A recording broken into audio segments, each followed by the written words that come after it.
So Patrick, when were you born? I was born in 1932 in London.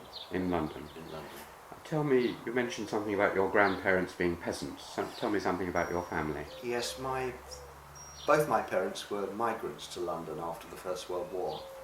One came from Ireland. He actually came from a place called Clonmel in Tipperary, who everyone's heard of course, because of the song. Yes. And the other one came from Linz-am-Rhein. She was German. My German grandfather was a pig farmer, and my Irish grandfather was a small cattle farmer in Clonmel. So they were part of that great late 19th century wave of people leaving peasant families into cities, and they both crossed the waters. In the Irish case, quite obviously, but in the German case, I think my mother hesitated between going to Berlin or going to London. But she arrived in London with absolutely no English, found herself a job in a German bakery, and they met. I've never heard the story of where they met or how they met, but they did. Did either of them particularly influence you? I mean, parents do, but is there any particular influence from either of them, their character or their interest? My mother was a very, very powerful person. I mean, the fact that she sort of took off from the safety of her peasant family. She had a reputation in that family of being somewhat of a rebel all of her life. She refused to clean her brother's shoes or do things for brothers that sisters in peasant families are supposed to do.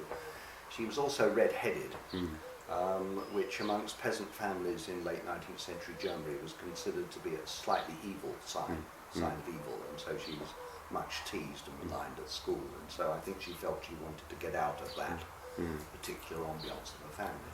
And we did keep up contact with the farm right until the Second World War. Did you? Yes, we did, yes. I used to remember as a child going regularly back to the farm, the smell of the pigs and the apple orchard in the background, and some early marches of Hitlerjugend through Linz-am-Rhein, wearing swastikas, which my grandfather hated actually, because he was a very religious, devout Catholic, and he hated a lot of their secular attitudes. Were either of them at all academic, or? No, they both left school early. My mother read a lot. My mother, I think, was the dominant. There were six of us, and she was very much the dominant figure in our lives. Father, rather quiet person, probably because she did 90% of the talking. So that was the kind of family that we were. And where did you go to school? I had a rather mediocre education. I went to Catholic schools.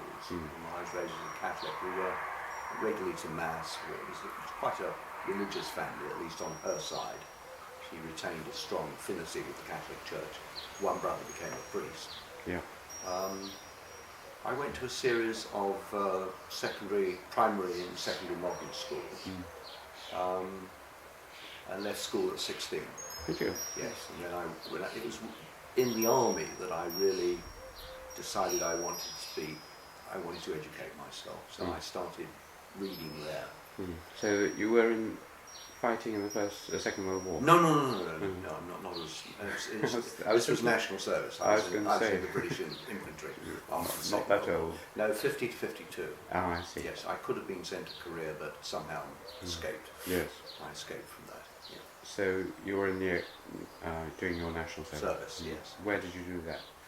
I did that partly in Aldershot, famous, or in Barrack Town, and partly in Germany, in Bad Oeynhausen, the British Army headquarters of the Rhine. And it was there that I had a lot of time on my hands, and I started reading and decided that I would get myself an education. And that was just at the moment when the Labour government, and particularly the London County Council, to whom I shall always be grateful, were giving out grants for people from poorer families to go to university. And I went to the London School of Economics to do a BSc Econ, which is a mixture of social sciences with history. Who were your main teachers, or people? Did anyone particularly? The teachers there at the time, I mean, there was a man called Theo Parker, who was my first tutor. It was a rather distinguished department of economic historians in those days. Jack Fisher, Donald Coleman, who you must have known at Cambridge, he was there. And you, Jack Charlotte Ericsson, who also eventually came to Cambridge, they were there. So they were a good crowd, and they took us through, and Eleanor Carris Wilson, she was there. They took us through English economic history. Those were the days in which we had specialised economic history departments, like 12 or 13 around the country. They took us through the whole of English economic history, some American economic history, almost no European. So it was very Anglo-centric, very much centred on England and its successes from the Middle Ages all the way onwards. So I've got a sort of grand sweep picture of the growth of the English economy through time.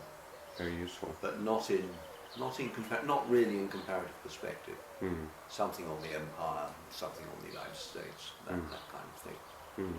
Well, I met Fisher. We talked about Tawney, Right. because he was a sort of Yes. admirer and Yes. student. You never met Tawney, did you? Yes, I did meet Tawney, and I mean, one of the books I read in Bad Ehrnhausen in Germany was Equality, which had a great influence on me. And so I decided that a man who could write that sort of book was, I wanted to be that kind of academic who could write that kind of book.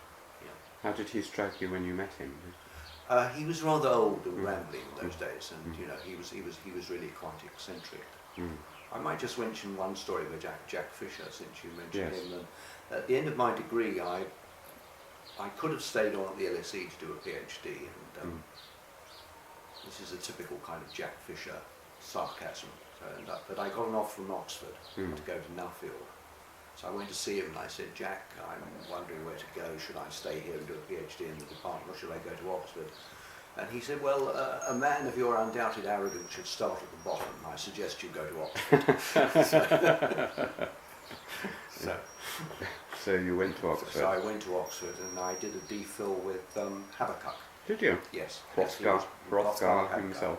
Sir Hrothgar Habakkuk. How was he? Well, you can probably remember as well as I do, the sort of supervision of those days was very, very loose indeed. Yes. There was no monitoring or auditing or any system to the whole thing, or any filling in of forms at all. You just went and saw your supervisor and they usually said, you know, what do you want to work on? And yes, yeah, I think that's a very good idea, go away and think about that. And I floundered around for quite a while. I'm not advocating that system, it's kind of deep end treatment. He was very good when you had an idea. He was one of the sharpest minds I've ever run across. But you had to have something to say. I mean, he'd never sort of push you in any direction or offer you much serious advice. I mean, I doubt if he'd get away with that kind of supervision today. I mean, well, none of them would. I mean, it was just, I mean, those were the days when the real intellectuals in Oxford were not people doing DPhils. They were people who got there first at Oxford or Cambridge, and I got mine from the LSE, which was, you know, was not quite. So I obviously had to do some kind of Oxford degree. And I remember going to see Sir George Clarke, who was around in those days, and he said to me, of course, I don't know anything much about research. In my day, it was done by Germans. So that was the sort of atmosphere. But Nuffield was a wonderfully stimulating place to be, with a mixture of social scientists and just 12 students and about 12 dons. Was there anyone there? Yeah, I mean, I got to know Ian Little there, the economist, who was very clever. Max Hartwell was there, Philip Andrews. They had some very good economists and political scientists. And Dame Marjorie Perrin was there, the imperial historian, you know, this formidable lady who knew Guard and sort of helped to dismantle the British Empire on behalf of the Labour government in those days. That's what they were all doing. It was a very left-wing, congenial, democratic kind of atmosphere. So you really enjoyed I Oxford? really enjoyed that, yes. I really did enjoy those 3 years enormously, absolutely enormously. You did a DPhil in 3 years? No, it took 6. I wrote 350,000 words. I went on and on and on. I wrote about the Revolutionary and Napoleonic Wars, how they were actually funded, and the connection of those wars to the growth of the British economy, because that very long period of warfare, 14th century war, was right at the heart of the Industrial Revolution. I mean, that was going on at the same time. So that was what, that connection really interested me.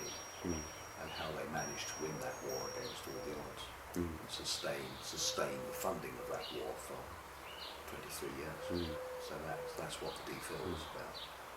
Who were your examiners? Robin Matthews, Oh yes. who said to me later, "I shall never forgive you for ruining my summer, for making me read all those words on the revolution." Because it was. Did it end up as 350,000? Yes, it is. Yes, there was no word limit. It was Collinson's thesis. Remember the Protestant Patrick Collinson, who put in 500,000 words, and that's when they brought in the word limit. Yes, yes. It was a sort of French grand thèse kind of thing. I really wrote 2 DPhils now, looking back at it. Mm. And I've never published it. I've got a contract from OUP, 1966, that they took the whole thing. Really? As it stands. Good heavens. Every now and again I'm taken out by, well, he's no longer the director, but Ivan Asquith used to take me out for lunch. And So so how's it going? we've got this awful contract with you, could you not cut it? And I would say, no, you took it as it stood. I'm not going to cut it. I might even add to it. But I've never really put it in. I might do. An elderly gentleman will show up at the press one day with a huge book which they'll have to publish. So, Ruin the press. yes, it'll ruin the press.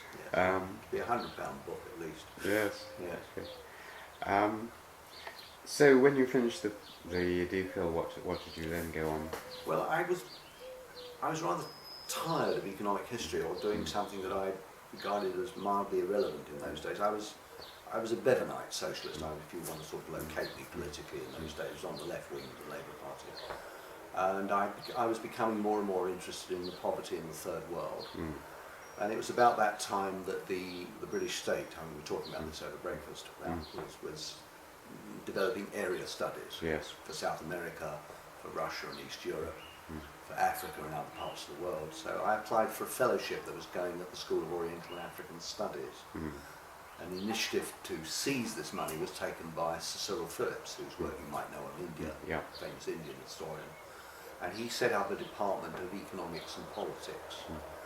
And we were all young research fellows there, with Ken Walker, who works on China, Chris Howe, who works on Japan, Steve Broadbridge, various other people working on Indonesia and various parts of the world, and I was working on the Middle East.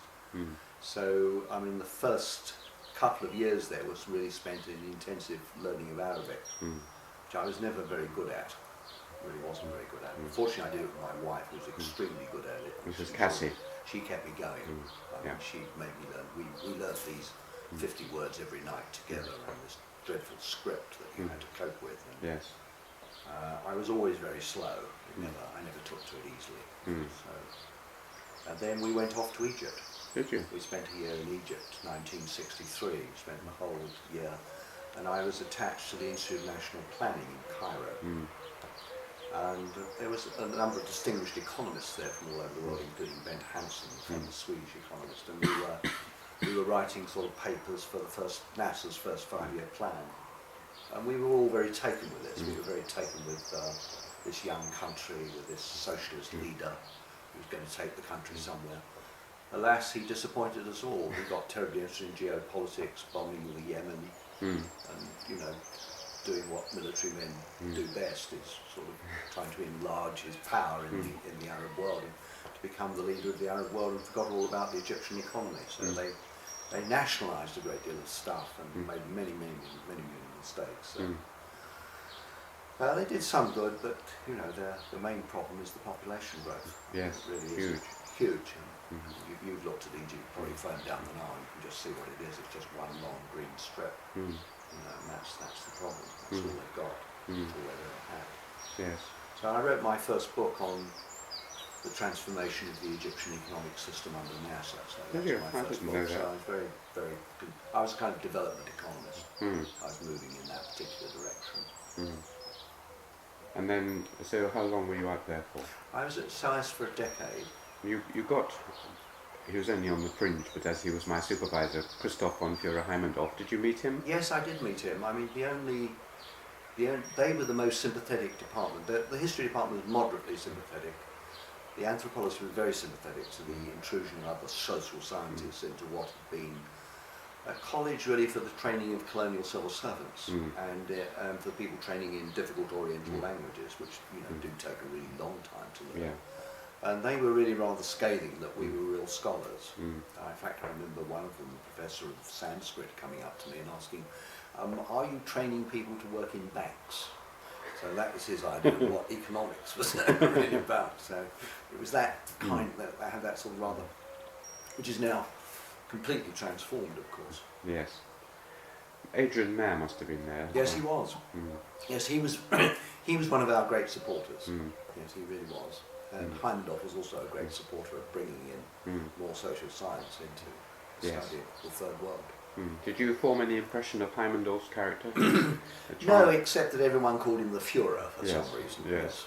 Well, he's Christoph von Führer Heimdorff. So yes, but he had that sort of air of... he was an Austrian count. An Austrian, yes, he certainly had that. He could almost wear a monocle. Exactly. Yes. So how long did you stay at SOAS? I was there for 10 years. And people often ask me, why did you leave? And I remember going to talk to Habakkuk about it, and he said I shouldn't leave, that I'd put all this investment into learning Arabic, and I should stick with it and persist and become one of the great economic historians of the Middle East, which is hardly written about it in those days. And but I guess I was reading so slowly. It was so hard, really, I was reading at about... I could read a book in French at about 3 to 4 times the speed at which I could get through a book in Arabic. Because I don't know if you've ever done any Arabic, but they leave the vowels out. So you learn the language with the vowels, and then they just put in the consonants. And there was a famous phrase by Tom Johnson, my Arabic teacher, about every word in Arabic means itself, its opposite in a camel. So if you're coming to that language and it hasn't got vowels, you really are reading very, very slowly. And so all my contemporaries and friends were kind of moving ahead and publishing, and I was sort of grappling day after day with this difficult language. And so that rather depressed me, that I couldn't get on top of it very quickly. I once talked to Mark Elvin about this, and he said he felt exactly the same about Chinese for years on end. And he only made a breakthrough really after about 9 years. He thought, in the 9th to 10th year, he began to read at a real speed. So I'm a great admirer of people who can pick up Oriental languages, the Richard Burtons of this world, who can just pick up 5 or 6 of them and read them instantaneously. I mean, that's just extraordinary. Never conceived of doing that. So Oxford then advertised for a lectureship in European economic history. So I decided I would go back if they'd take me, and I did. And I went to St Antony's, which is a college, again full of people in area centres, dominated by the Russian and East European centre, but with a Latin American centre, a Middle East centre, and a European centre. And Japanese. That came. Yes, Dick Story was there. Yes. The centre got very much bigger on Japan. It's one of the bigger because they got this huge Nissan money. Yes. Did you know Dick Story? Yes, I did. What was he like? Well, a sort of samurai gent, really, and I could see how he would appeal to the Japanese. A very old-fashioned, deeply conservative man who was against almost all forms of change. But we sort of, although I was in favour of all forms of change, particularly for that college, we sort of liked each other. We respected each other. I mean, we argued on governing body a great deal about, this is not worth doing. But I mean, he was gracious enough often to come up and say afterwards, "You were right. You were absolutely right. I shouldn't have resisted you. You got it right that time." But he'd also come up and say, "You got it wrong." Yes. But he was a very conservative figure. Yes. Was did you ever know Geoffrey Hudson? No. No, he was the China expert of the period. He's written a number of books on Asia. Yeah. Was there anyone else there who particularly you became friends with or I influenced became you? very friendly with Raymond Carr. Oh yes. Who everyone loved. He was a great character and gent, and wrote histories of fox hunting and drank a lot and ran through his wife's fortune. All that kind of had a kind of loose, friendly atmosphere, which he set the style for the college. I remember the former warden of my college, Sir Norman Chester, coming up to dine one night. I took him in to dine, and he looked around, and there was Raymond slouched across the table. There were women present, which they very rarely had enough of.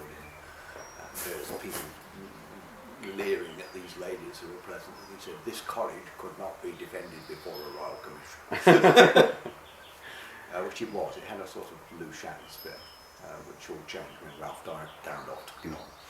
Yes. Well, talking of evolution, that thing, you must have known Richard Cobb, did you? Oh yes, yes. What sort of guy was? Oh, he was delightful. Yes, Raymond brought him in quite a lot. They were great. They were great buddies. They used to drink their way around various places. Yes. Yes.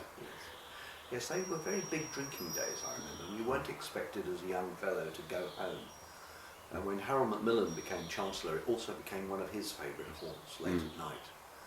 And you're not supposed to leave before the Chancellor left. The Chancellor used to stay till sometimes 2 in the morning. Gosh. I remember my wife being very, very disturbed about my driving home. We lived in a village there in Great Milton, driving home at that time of night with huge quantities of alcohol inside of me. I'm shudder to think, you know, there are cultural shifts, aren't there? There are things that go, I would never dream of doing that now. But we all behaved in a grossly irresponsible way in those days, I think, and ate and drank a great deal. Yeah.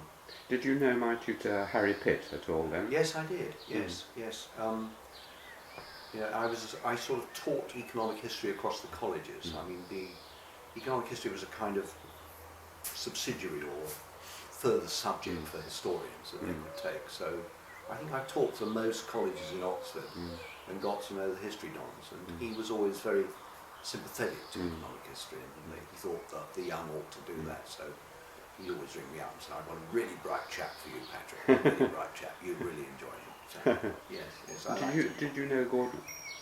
Was it G.D. Ramsay? No. He was the wool trade man. No, I know who he is. I read his book on the wool trade. He taught me. He taught you, yes. Where was he, at Pembroke, was it? No, I can't remember. Right. Magdalen or somewhere. Yeah. So what were you working on when you were there? You were turning to European economic history. Well, I did a book which subsequently became quite famous on England and France, which is called Two Paths to the 20th Century. The point about that book is really a historical point now, which everyone has taken on board, but the dominant text of the day was one by David Landis called The Unbound Prometheus. Yes.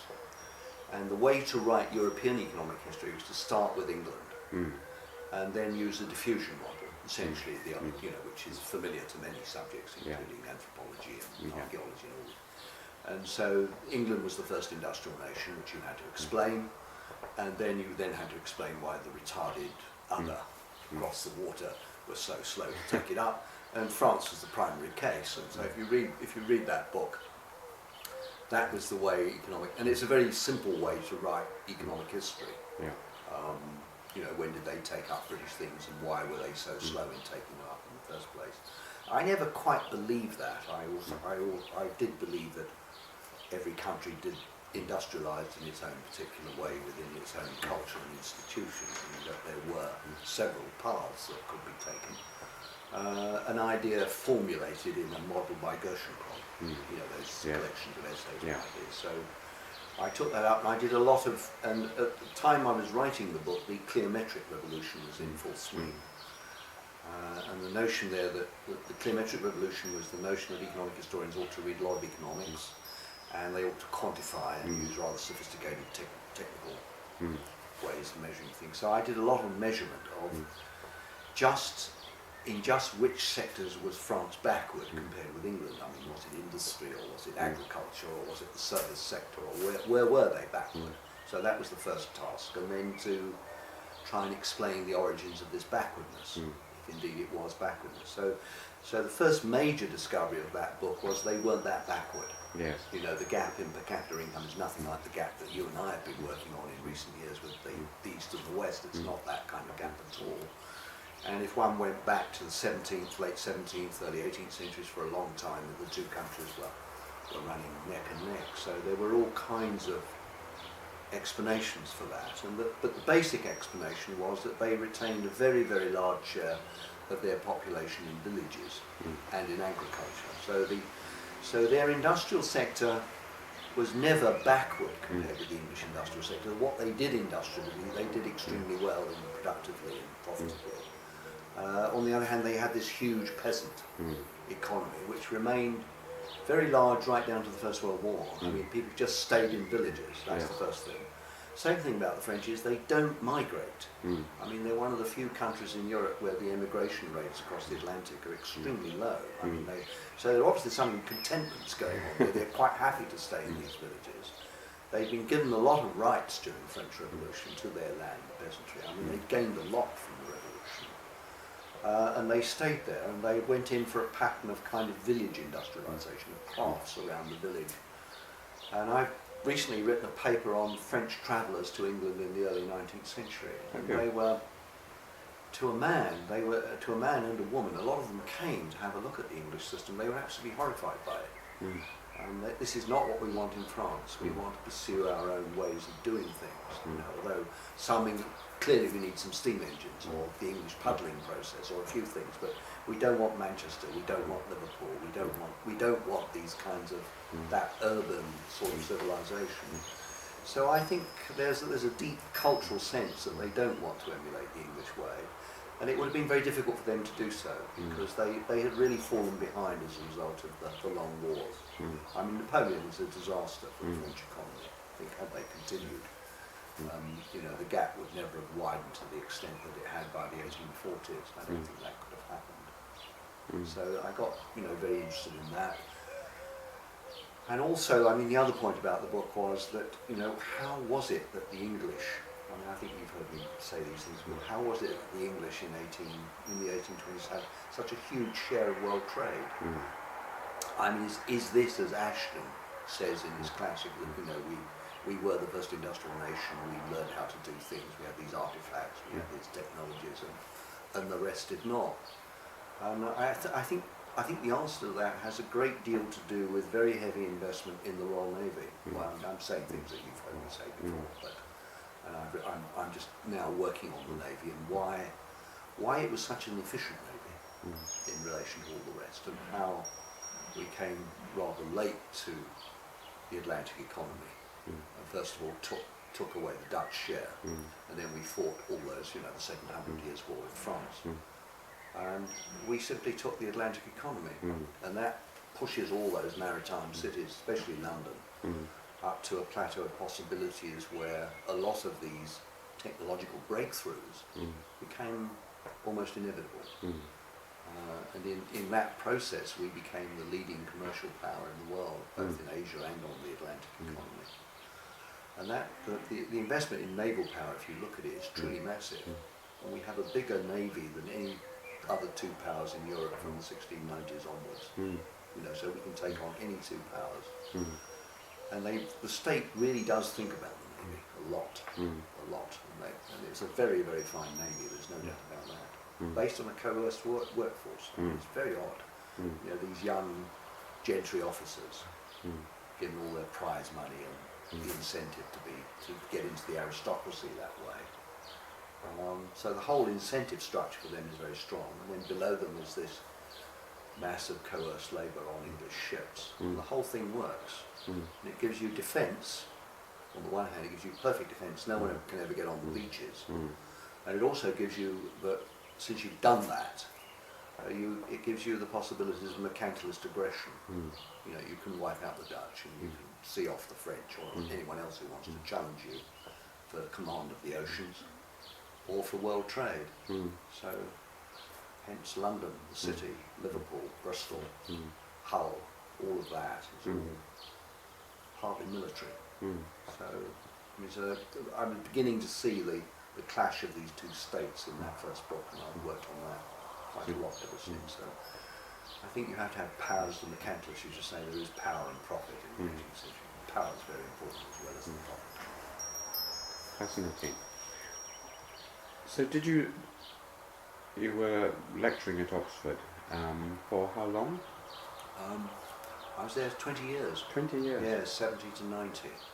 Yes. You must have come across my DPhil supervisor, Keith Thomas. Oh, a lot, yes, a great deal, yes. What did you make of he's obviously a very, very... He's a difficult man to get to know. I mean, I'm a great admirer of his work, and I think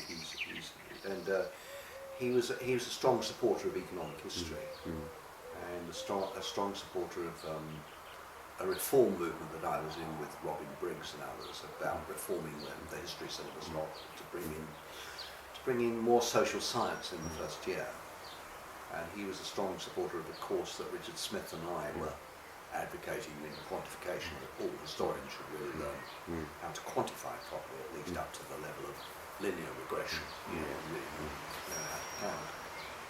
And he was a strong supporter of that reform movement against the old history dons, so he was considered to be a radical.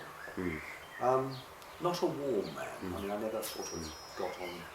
I mean, we liked each other, we still do, but we never. Quite reserved. Yes. He's very, very reserved. Yes. I wouldn't say I know him, but I'm a great admirer of the work, and everything he does is thorough, really thorough. Yes. Did you know Hugh Trevor Ripple?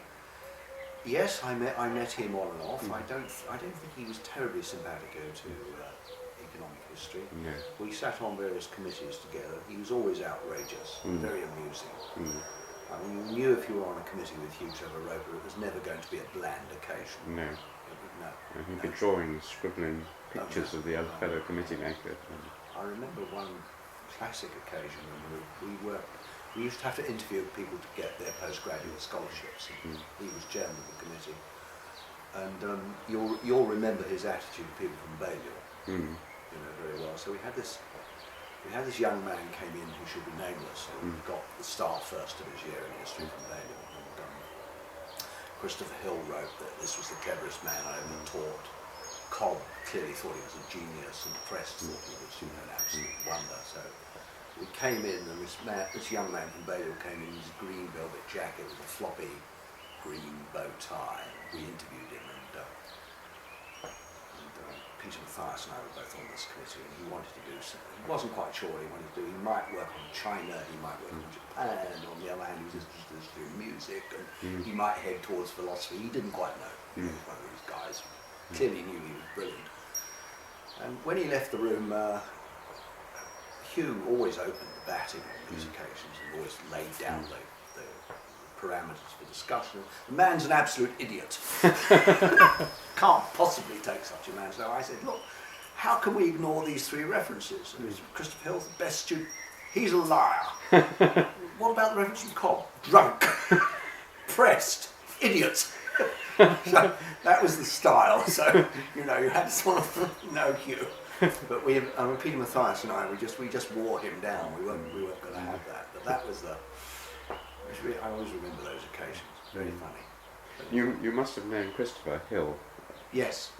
Yes. My wife did an Open University degree, and Bridget Hill was her tutor. Ah, yes. Yeah. So we knew the Hills quite well socially. What did you make of Christopher? I liked him very much. I liked him enormously. I think he's a scholar of very, very deep erudition. And, I don't admire his early Marxist phase, but I think once he'd gotten off to that, into the sort of cultural foundations and the religious foundations of the English Revolution, I think the later books are very good. I really do. Yeah. I think he was a great scholar. He fulfilled all that early promise once he got rid of that early Leninism, really, which took a long time. But I think he always felt very worried about getting rid of it in the way. Eric Hobsbawm has shed it very lightly, hasn't he? Eric wears, of course, Eric's still a member of the Communist Party. Yes, yeah. But Christopher actually resigned. Yes. But Christopher worried deeply about his resignation. But Eric has just gone on and on to get all the honours that he undoubtedly deserves. Well, mentioning him, just the last person we'll talk about in this phase, but you must have known Eric quite well. Yes, I do. Yes, yes. What did you? Formidable. When I first ran across him in the, he's a bit slippery actually, Eric, to be frank, and his use of numbers and quantification is, he knows what he's supposed to be doing, but he doesn't really do it. So, in those early standard of living days, and that view of the Industrial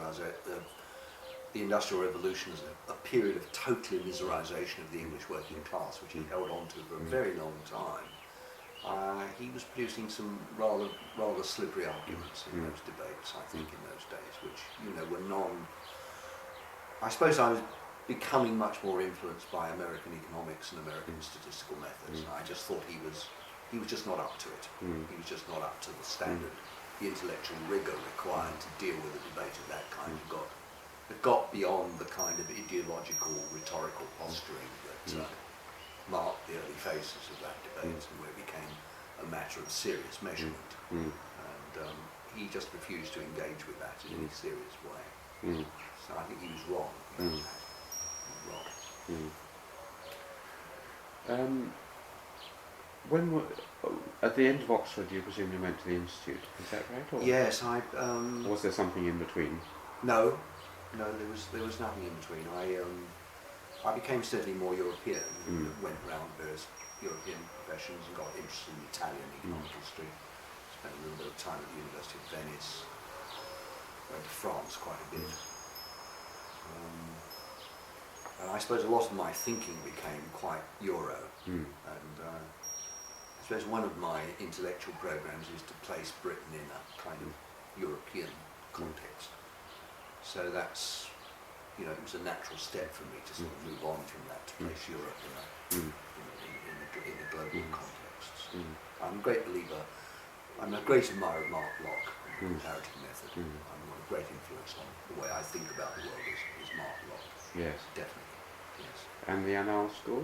Yes, I took an L for a number of years, and in its heyday, I mean it's gone down the drain now, it's finished, but I was very influenced by Brodel and the Wild and all those people, Gilbert, and the way the French did history. So I was kind of between them and doing what the Cleometricians were doing in America. I was sort of somewhere between those two.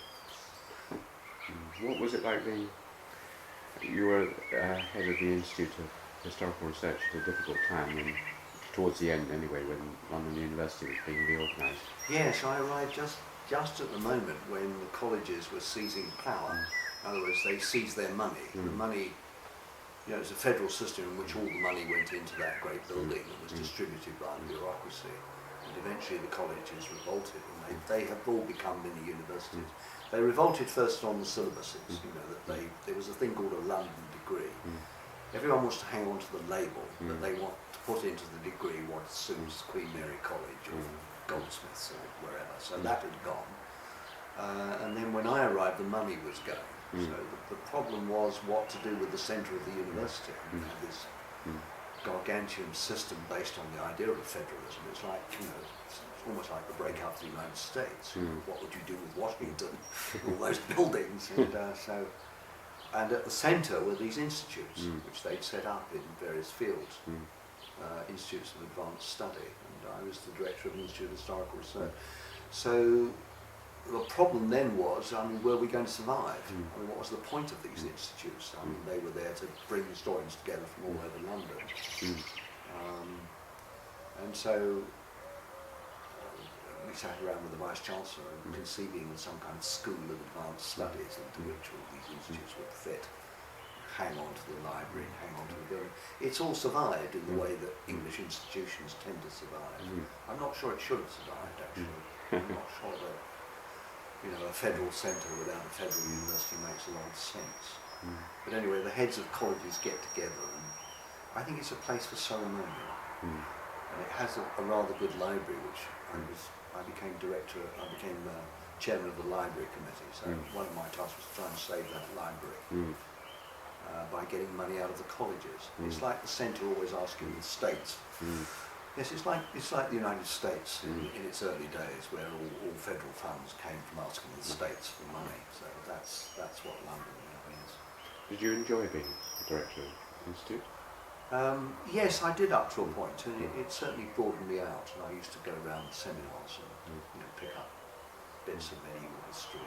And, yes, it made me into much more of a historian. I think they're all rather worried that when I arrived I was going to turn the place into some kind of Cleometric centre. I never had any aspirations in that direction. Yes, we were perpetually short of money and there were all these political battles going on, but it was an enjoyable time. I don't think anyone should do that job for longer than about 4 or 5 years, actually. I probably stayed a couple of years too long, because it took a lot of time. And that's the time it must have been made more interesting, exciting by meeting Jerry. It was. I think without the Achievement Project and Jerry and all of and broadening out again further into global matters, which made it very, very exciting. In fact, I mean, Jerry really saved the Centre for Metropolitan History. I mean, it was a ramshackle outfit with Derek Keane on half a salary, one research fellow. It had been felt by the Vice-Chancellor that there ought to be a Centre for Metropolitan History. This is a Metropolitan University, but it was run on the shoestring. So he put all that money into the Rise of the Skilled Workforce project, which I talked about, in that introduction that you've just heard. Yeah. And saved it, and all those research fellows were taken to conferences all over the world, encouraged to be comparative, to take a look at Antwerp, Amsterdam, link with networks in Paris.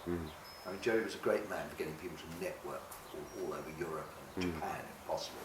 Yes. Bring other perspectives, other views on the world. He was a great believer in connectivity as a way of doing world history or any kind of history. Find out what the Japanese are thinking and doing, and what can we learn from them. So he was enormously stimulating, and made, insofar as there are intellectual developments in that period, I think they owe a lot to him, and the survival of that centre owes a lot to him, a great deal. When did you first meet him? I met him in '90, I think, just as I was about to leave for that particular post. I mean, I think Penny was his contact. And she was trying to gather a group of people together, which included Steve Shapin, Simon Schaefer, Maggie Bowden, Robert Fox. So he'd already started with the Science Museum in Oxford, some little projects, some smaller projects, but he wanted to do something bigger. He was fastened on this word, achievement. Why do people behave as they do? Macfarlane's work, yes. Yes, he was very taken with McClelland and what he done. Yes, I'm not so taken with McClelland as Jerry, but a lot of that's cognitive psychology I didn't really buy. Did you come to the one where Maggie Bowden organised that conference with the psychologists? That was the one I missed. It was a clash of minds, I can tell you. It was the most acrimonious of conferences. I heard it. None of the Simon was absolutely at his rudest with the psychologists. Absolutely, yes, he really lambasted them. Dave Perkins was there. Was he? I met him later. Colin Martindale. She'd lined up a whole team of people doing historical psychology. It was no meeting of minds at all. Despite Jerry's. But later on there were some marvellous conferences, weren't there? Yes. Yes. Very rich. In a way, what do you think it was that those sets of links and contacts and Jerry's thing that turned you to world history? Yes, quite definitely. I don't. Well, I suppose we were all moving in that direction because this is the age of globalization, isn't it? We're all travelling much more, thinking much more. And you ran those sets of seminars. Yes, and I started the first global history seminar at the Institute, which produced a lot of mirth and laughter. But it's still there, and people still go to it. They were very interesting. Yeah, they were. We started that in the mid-90s. I came to all those. Yes, you did. Yes, I remember you gave. You did a critique of Brodel. Yes, for example, and each series was fascinating. Yes. We did one on Landis's Newport. Yes, we did. Yes. We're getting. That's becoming more micro and focused now, isn't it? We've gone through the grand meta-narratives, getting down to middle-range narratives now. Getting on with some research. Yes. I mean, is there anything else to say about Jerry?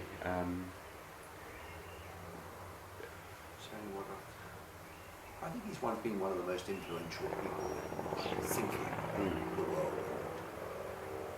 Gave me the confidence. I suppose I already had it to some extent from Mark Bloch, because I was always very taken with the comparative method, because I think, insofar as historians can do anything that's definitive, it's only by comparison, and that's the only real method that we have. So I was ready for that, but it gave me the confidence to try and do it on a more macro scale.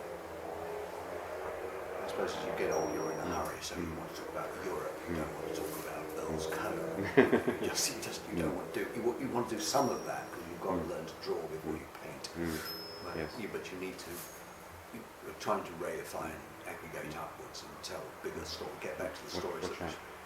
Sorry? You're just touching the microphone. Oh, am I? I'm That's, so sorry. that's all right. It's just That's all right. That's it. All right. Sorry, you need to. No, I just think, you can pursue a certain trajectory as you get older. You can either try and write a big book or the big books about something, or you can carry on going into the archives and finish up work that you first started. Maybe in my 80s I'll get back to taxation and the revolution and carry on influence and actually publish that book. Yes. Just to sort of end, you're married to an art historian, Yes. Cassie. Yes.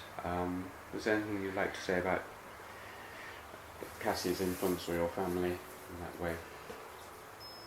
Yeah, she's been a profound influence on my life, both in the massive support that she gave me. We've had 3 children, we've had 3 wonderful children. I've had a very stable, happy family life with her and the children. And she stayed at home and looked after the children. And that was, I think that takes a great weight off a modern man, actually, if you've got someone at home and you can get all the joy of that without putting in. I mean, I always say that 9/10 of what the children are Cassie and 1/10 of me. I've done something, I hope, and we will get on extremely well. But then,